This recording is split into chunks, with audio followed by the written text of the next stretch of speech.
Olá pessoal, tudo bem? Então, hoje nós vamos falar sobre uma outra parte do nosso direito do consumidor, que é uma das mais importantes, que se refere quanto às práticas de consumo que são realizadas pelo fornecedor dentro dessa relação jurídica, tá? Então a gente vai falar basicamente aqui acerca da oferta, da publicidade e dos contratos de consumo, tá? Na aula de hoje, a gente vai dar maior enfoque acerca da questão quanto às ofertas, certo?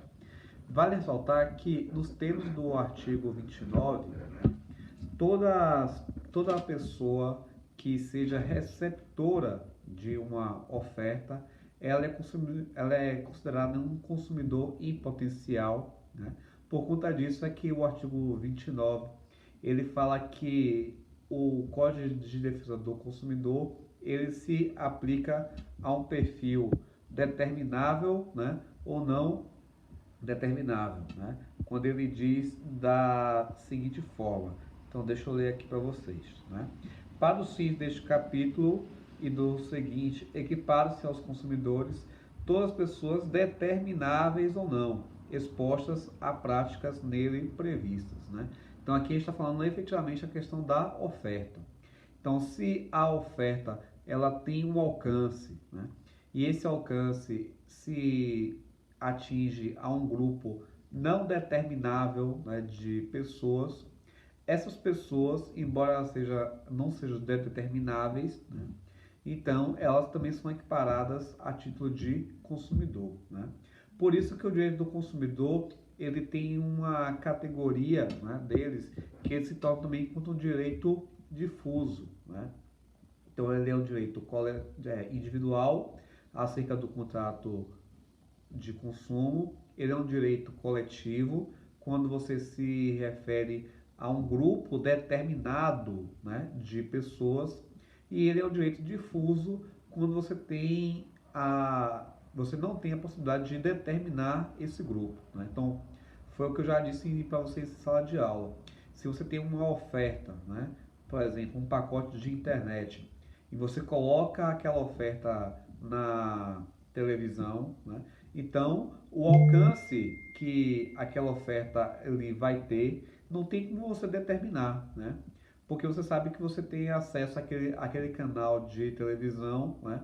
Seja na parabólica, seja na TV a cabo, seja na antena convencional, ou até mesmo quando você assiste pela internet, né? Então, qualquer lugar de Salvador, da Bahia, do Brasil, do mundo, do Nordeste, pode receber aquela informação, aquela oferta que foi propagado naquele canal de televisão, tá? Quanto à oferta, o artigo 30 do Código de Defesa do Consumidor, ele fala acerca da publicidade e a sua informação, né?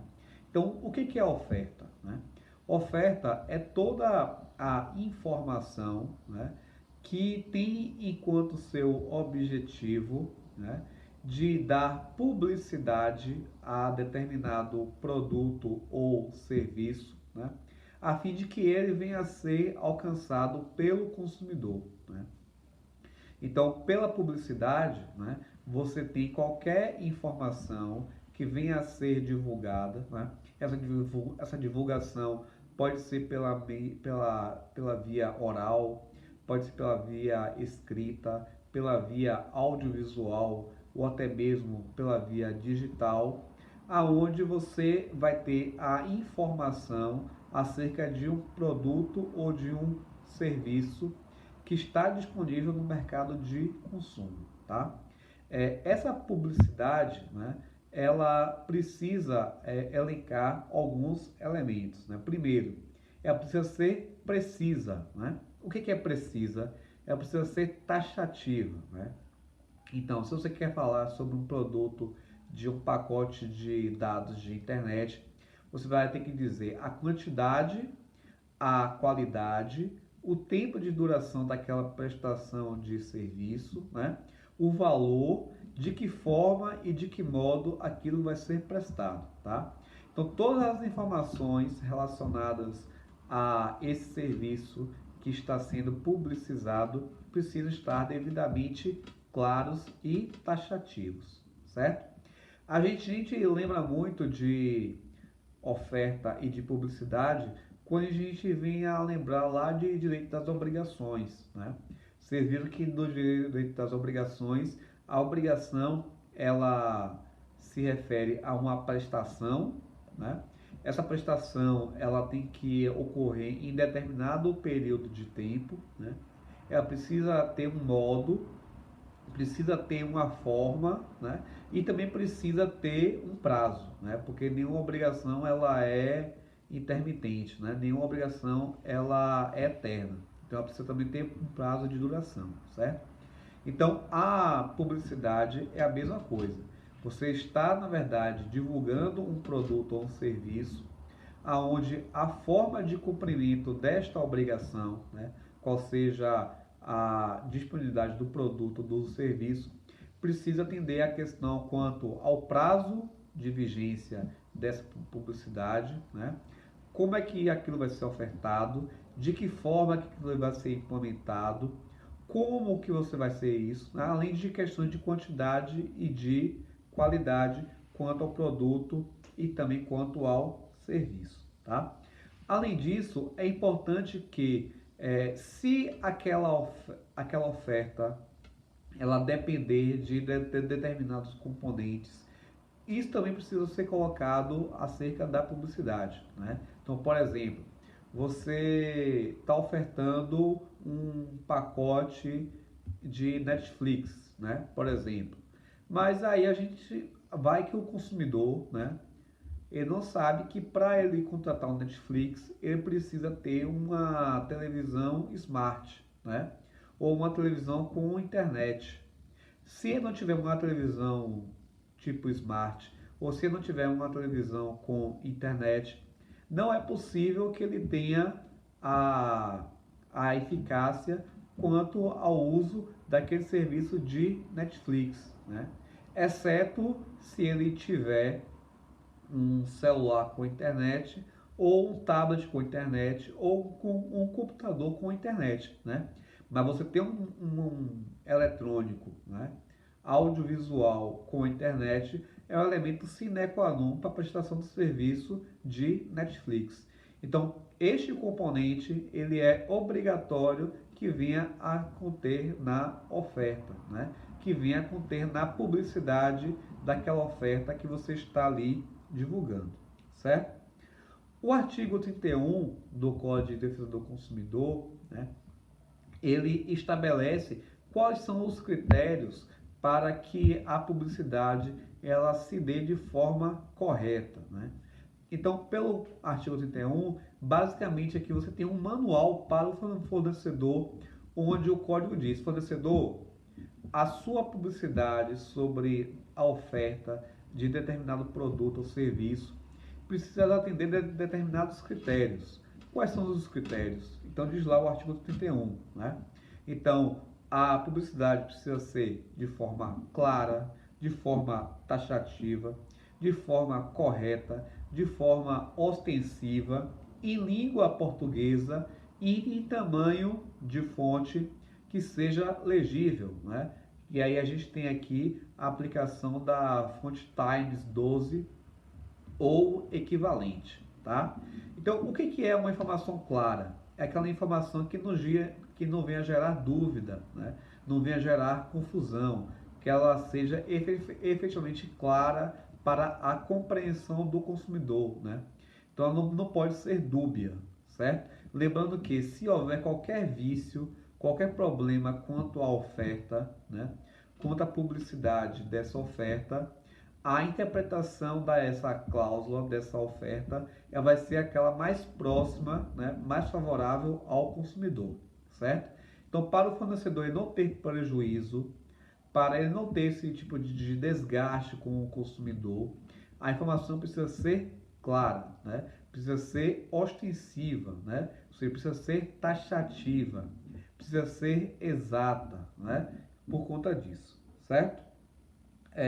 Além disso, é obrigatório também, lá no artigo 31, que a oferta ela venha a conter as questões de elementos essenciais quanto àquele produto ou quanto àquele serviço, né? Então, quais são os elementos essenciais, né? Então, como falei, você precisa falar sobre os componentes necessários e obrigatórios para o cumprimento daquela oferta, né? Além disso, você precisa dizer qual é o preço, né? Se o preço ele é o preço de à vista ou se ele é um preço cheio, se ele é um preço que pode ser parcelado ou não pode ser parcelado, se ele for parcelado, se vai haver aplicação de encargos e juros no preço ou se não vai, né? A questão também quanto à garantia, né? Se aplica no caso aqui uma garantia contratual ou não. Lembrando que a gente tem uma garantia legal de 90 dias, né? Mas precisa dizer se existe uma garantia contratual. Se essa garantia contratual, de qual período, né, é que ela se estabelece? Se ela é de 1 ano, se ela é de 90 dias, de 6 meses, 2 anos, 3 anos, 6 anos, etc, né? Então, tudo isso também precisa ser colocado, né? Além, obviamente, como falei aqui, aos elementos de qualidade e também de quantidade, certo? O artigo 33 do Código de Defesa do Consumidor, ele fala sobre a oferta de produto ou serviço que seja vendido por telefone ou até mesmo por correspondência, né? Veja, o nosso Código de Defesa do Consumidor, ele é um código de 1990, né?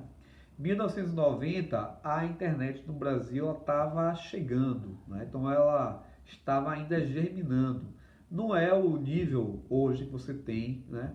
Onde você fala de contratos eletrônicos, onde você compra produtos e serviços por aplicativos, né? Ainda mais nessa questão da pandemia, certo?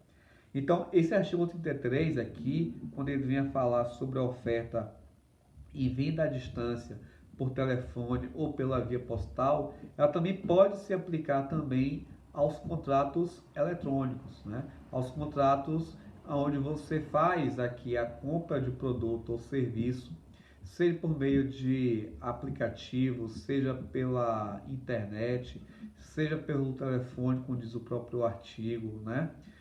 Enfim, né, qualquer outro meio fora do estabelecimento comercial físico do fornecedor é considerado aqui uma compra à distância, tá? Então, nesse caso aqui, o artigo 33, ele fala que a oferta, ela precisa ser de forma taxativa, de forma ostensiva, de forma clara, mesmo tendo essas compras de produtos ou serviços à distância, né? Por telefone, por meio eletrônico ou até mesmo pelo meio de carta, certo? Ademais, né, o código ele fala sobre a responsabilidade do fornecedor acerca dos produtos ou serviços que eles são vendidos pelos seus propostos, pelos seus prepostos, né, ou até mesmo pelos seus autônomos, né? Quando a gente fala aqui de autônomo, né, lembre, por exemplo, né, aquela vendedora da Natura, né, ou então aquela pessoa que faz a venda por representação comercial daquele purificador de ar, né? Ou daquela pessoa que faz a venda também por representação comercial, portanto ele é autônomo, né? Daquelas semijoias da Romanel, né? Enfim.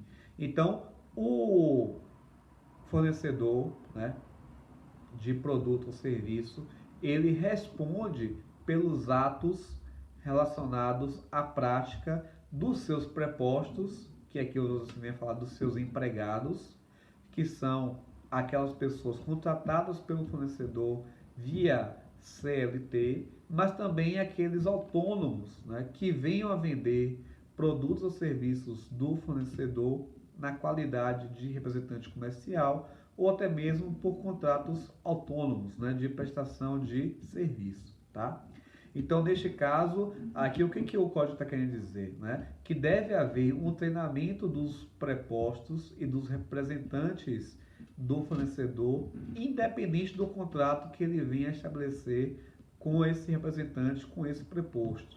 independente do vínculo seletício, do vínculo trabalhista, do vínculo empregatício ou não, né? O fornecedor, no mercado de consumo, ele responde, né, pelos eventuais vícios e práticas indevidas praticadas pelos seus representantes, né, prepostos ou autônomos, acerca da oferta dos produtos ou serviços que ele vem a colocar no mercado de consumo, tá? Então aqui você tem o que? Uma aplicação de uma responsabilidade objetiva por parte do fornecedor acerca das práticas realizadas pelos seus representantes, seja ele prepostos ou autônomos, certo? No artigo 35, ele coloca uma questão importantíssima, né, que se refere quanto aos efeitos do não cumprimento da publicidade, né? Ou seja, se o fornecedor ele não cumpre corretamente, né, ou se ele tem algum vício acerca da publicidade que ele vem a divulgar, acerca da oferta que ele vem a fazer, né, no mercado de consumo, em razão de determinado produto ou serviço, né?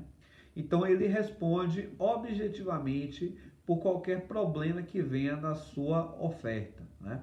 Oferta essa que tem que seguir aqueles requisitos do artigo 31 que já falou, né? Então a oferta ela tem que ser clara, ela tem que ser objetiva, ela tem que ser ostensiva, né? Ela precisa colocar em língua portuguesa, em tamanho de letra compatível, pelo menos 12 font times, né? E a informação devidamente correta. Se houver qualquer vício quanto à divulgação desta oferta, da publicidade desta oferta, então o artigo 35 ele fala sobre a responsabilidade do fornecedor, né, em razão dessa situação. E aí qual vai ser a responsabilidade dele, né? Então, cabe ao consumidor aqui ele exigir do fornecedor o cumprimento da oferta de acordo com a interpretação que lhe seja mais favorável, certo?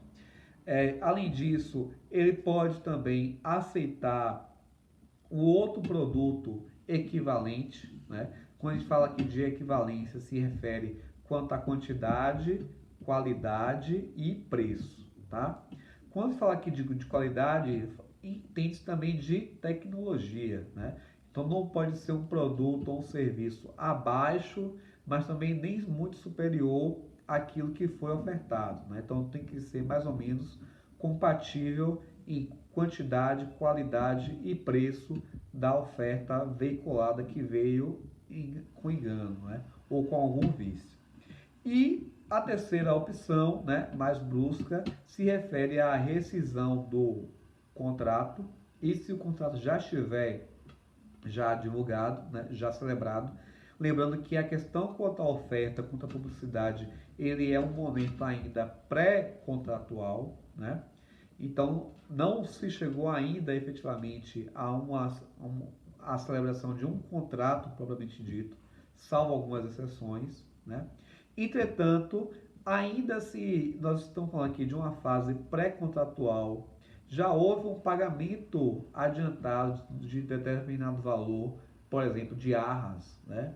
Que vocês viram lá no Código Civil, né?